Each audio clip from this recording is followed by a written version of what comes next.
بسم اللہ الرحمن الرحیم ان الحمد للہ نحمدہ ونصلی علی رسول الکریم اما بعد۔ سورۃ الکہف آیت نمبر 10۔ ان نوجوانوں کا قصہ چل رہا تھا جو باطل سے بیزار تھے اور وہ معاشرے میں سے نکل کر ہجرت کی اور معاصی ذنوب اور سیئات برائیوں سے ہجرت کر کے اچھائیوں کی طرف، توحید کی طرف اور الگ طریقے سے ہم ایک معاشرے میں رہیں گے، الگ رہیں گے بول کے نکلے تھے وہ لوگ۔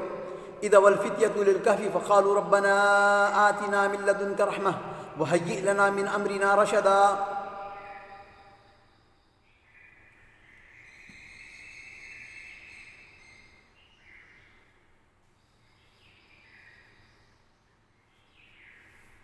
ان چند نوجوانوں نے جب غار میں پناہ لی تو دعا کی کہ اے ہمارے پروردگار، ہمیں اپنے پاس سے رحمت عطا فرما اور ہمارے کام میں ہمارے لیے راہ یابی کو آسان کر دے۔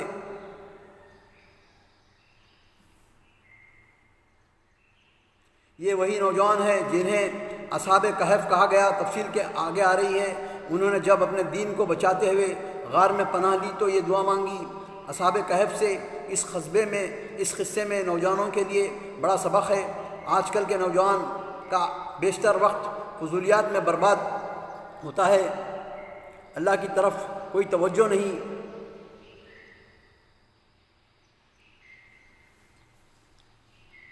فَضَرَبْنَا عَلَىٰ آذَانِهِمْ فِي الْكَهْفِ سِنِينَ عَدَدًا، پس ہم نے ان کے کانوں پر گنتی کے کئی سالوں تک اس غار میں پردے ڈال دیے، یعنی ہم ان کے کانوں کو بند کر دیے جب وہ معاصی اور ذنوب سے برائی سے نکل کر پناہ لیے ایک غار کے اندر اور بولے کہ بھائی ہم کو یہاں پر سکون ہے، الحمدللہ اے اللہ ہم کو یہاں پر سکون دے۔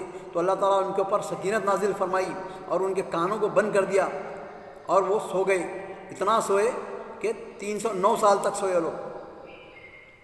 ثم بعثناہم، اس کے بعد ہم نے ان کو اٹھائے، لنعلم ای الحزبین احصیٰ لما لبثوا امدا، پھر ہم نے انہیں اٹھا کھڑا کیا تاکہ ہم یہ معلوم کر لیں کہ دونوں گروہوں میں سے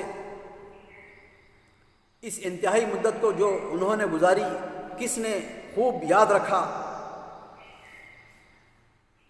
ان گروہوں سے مراد کون ہیں؟ اکثر مفسرین کے نزدیک یہ اصحاب کہف میں سے ہیں۔ دو گروہ ہیں جن کو اپنی دین کی مقدار کا صحیح علم نہ ہو سکا، یہی قول راجح ہے۔ اور آیت نمبر 19 سے اس بات کی تائید ہوتی ہے کہ اس سے یہ بھی ثابت ہوتا ہے کہ اولیاء اللہ عالم الغیب نہیں ہوتے، جبکہ بعض دوسرے مفسرین کہتے ہیں کہ ایک حزب سے مراد اصحاب کہف اور دوسرے حزب سے مراد شہر والے جن کے زمانے میں اصحاب کہف جگائے گئے۔ بعض نے کہا کہ یہ دونوں جماعتیں کافر تھیں اور بعض کہتے ہیں کہ مومنوں کی جماعت تھی۔ نحن نقص علیک نبأہم بالحق انہم فتیۃ آمنوا بربہم وزدناہم ہدی۔ اللہ تعالیٰ فرماتے ہیں نبی صلی اللہ علیہ وسلم کو،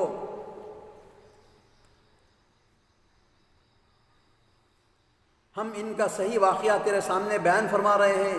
یہ چند نوجوان اپنے رب پر ایمان لائے تھے اور ہم نے ان کی ہدایت میں ترقی دی تھی۔ تو معلوم یہ ہوا کہ ایمان لانے کے بعد باطل سے نکل کر اچھائی کی طرف کوشش کرنا، ہجرت کرنا۔ ہجرت یہی نہیں ہے کہ آدمی اپنے جسم سے نفس نفیس نکلے۔ ہجرت یہ ہے کہ برائی اور معاصی و ذنوب سے ہٹ کر اچھائی کی طرف، اندھیروں سے ہٹ کر اجالے کی طرف نکلنا اور اس کے لیے سبب اختیار کرنا۔ وہ لوگ جب اپنے معاشرے میں تھے، تنگ تھے، تو وہیں نہیں رہے وہ لوگ، وہاں سے نکلنے کی کوشش کرے، وہاں سے ہٹ کر کیا کرے؟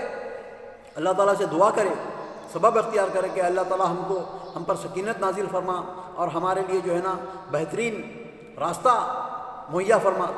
تو اللہ تعالیٰ جب ان کو یعنی ایسا ان کے ساتھ معاملہ کرا کہ 309 سال تک سوئے، ما فوق الفطرت، فطرت اس بات کو تسلیم نہیں کرتی، لیکن اللہ تعالیٰ ان کے ساتھ عجوبہ ان کو دیا اور ان کو 309 سال تک برے معاشرے سے بچا کے رکھا ان کو۔ ہم نے ان کی ہدایت میں ترقی دی، یعنی ان کو ہدایت راستہ بنائے اور اور مضبوط بنائے اللہ. جب آدمی سبب اختیار کریں گا حق کے راستے میں دین کے لیے، برائیوں سے ہٹ کر، برائیوں سے بیزار ہو کر، تو اللہ تعالیٰ ان کو اور مضبوط کرے گا. تو جو دعوت و تبلیغ کا کام کر رہے ہیں اور جو ہے نا، تو ان کے لیے ثابت قدمی ضروری ہے.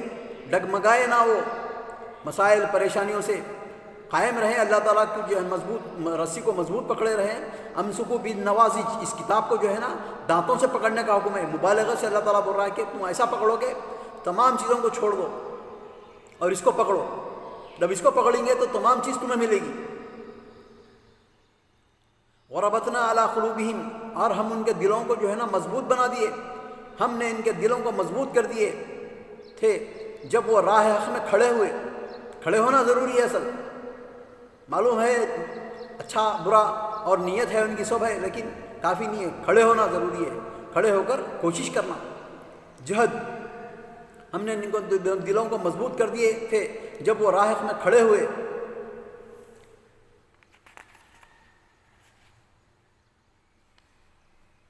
اس قیام سے مراد اکثر مفسرین کے نزدیک وہ طلبی ہے جو بادشاہ کے دربار میں ان کی ہوئی اور بادشاہ کے سامنے کھڑے ہو کر انہوں نے توحید کا یہ واعظ بیان کیا. یعنی باطل سے ڈرے نہیں ہو.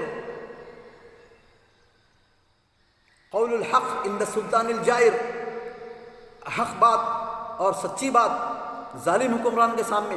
تو ظالم حکمران کے سامنے آپ اگر سچی بات کہیں گے تو اس کے دل میں رعب پڑے گا اللہ تعالیٰ کا، اور اللہ تعالیٰ تمہارے ساتھ رہے گا. تو آج بھی میں داعیوں کو کہہ رہا ہوں، دیندار لوگوں کو اور جو حق پرست نوجوانوں کو، تو وہ گھبرائے نہیں. راہ مستقیم میں چلتے وقت گھبرائے نہ ہو اور مضبوط جو ہے نا ڈٹ کر مقابلہ کریں باطل کا، فکر سے، ہر وہ چیز سے. تو واعظ و نصیحت فرمایا انہوں نے. ارے بھائی کیا بولیں گے علماء، ایسا کیسا بولتے رہے آپ ایسا؟ تو وہ نہیں ہوتا. یہ اصل چیز جو ہے نا بولنا ہے. جب ابراہیم جب بتوں کو توڑے تو انہوں نے کہا کہ اے ابراہیم کیا تم نے کیا ہے؟ تو پوچھو ان سے. تو آپ ڈرے نہیں. جب اس کے بعد انہوں نے کوشش، وہ لوگ باطل جو تھے وہ لوگ آگ بھڑکائے ابراہیم کو ڈالنے کے لیے. تو ابراہیم نے کہا کہ اللہ میرے لیے کافی ہے. تو اللہ تعالیٰ ہم کو ابراہیم جیسے توحید، تحقیق و توحید کرنے والے بنا دے. تو علامہ اقبال اسی لیے کہہ رہے ہیں کہ آج بھی گر ہو ابراہیم سا ایمان پیدا، آگ کر سکتی ہے انداز گلستہ پیدا. آج بھی اگر کسی کا ابراہیم جیسا ایمان ہے تو آج بھی جو ہے نا آگ میں ڈالنے کے بعد بھی آگ گلے گلزار ہو سکتی ہے. تو انہوں نے ظالم اور جابر حکمران کے سامنے جو ہے نا حق کی بات کہی. شہر سے باہر آپس میں ہی کھڑے ہوئے. اور بعض علماء کہتے ہیں کہ آپس میں کھڑے ہو کر آپس میں ایک دوسرے کو دعوت و تبلیغ کرے، آپس میں ایک دوسرے کو توحید بتائے اور جو ہے نا اپنے آپ کو مضبوط کیا. آپس میں کھڑے ہوئے ایک دوسرے کو توحید کی وہ بات سنائی جو فردن اللہ کی طرف سے ان کے دلوں میں ڈالی گئی تھی، اور یوں اہل توحید باہم اکٹھے ہو گئے. وقالوا ربنا رب السماوات والارض لن ندعو من دونه الها لقد قلنا اذا شططا. اور کہنے لگے ہمارا پروردگار تو وہی ہے جو آسمانوں اور زمین میں کا پروردگار ہے، ناممکن ہے کہ ہم اس کے سوا کسی اور کو پکارے معبود بنا لیں. اگر ایسا کیا تو ہم بہت ہی غلط بات کہی. هؤلاء قوم اتخذوا من دونه آلهة لولا يأتون عليهم بسلطان بين فمن أظلم ممن افترى على الله كذبا. یہ ہے ہماری قوم جس نے اس کے سوا اور معبود بنا رکھے ہیں. ان کی عبادت پر یہ کوئی صاف دلیل کیوں پیش نہیں کرتے؟ اللہ پر جھوٹ افترا باندھنے والے سے زیادہ ظالم کون ہے؟ اللہ تعالیٰ سے دعا ہے کہ ہم کو قرآن پڑھنے کی، سمجھنے کی، عمل کرنے کی اور حق پر ڈٹ جانے کی توفیق عطا فرما. وآخر دعوانا الحمدللہ رب العالمین.